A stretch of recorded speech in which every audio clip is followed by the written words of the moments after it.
Welcome to the Epoint Post tutorials.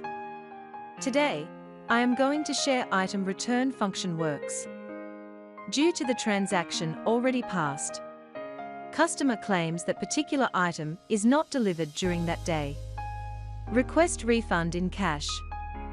Your outlet manager clarifies and agreed for refund. Item return function is able to solve your problem. Let's get started. Hit the Manager function button. Hit the function button. Now back to item page. Select the item. Selected item shows the negative value amount. Item return function is done.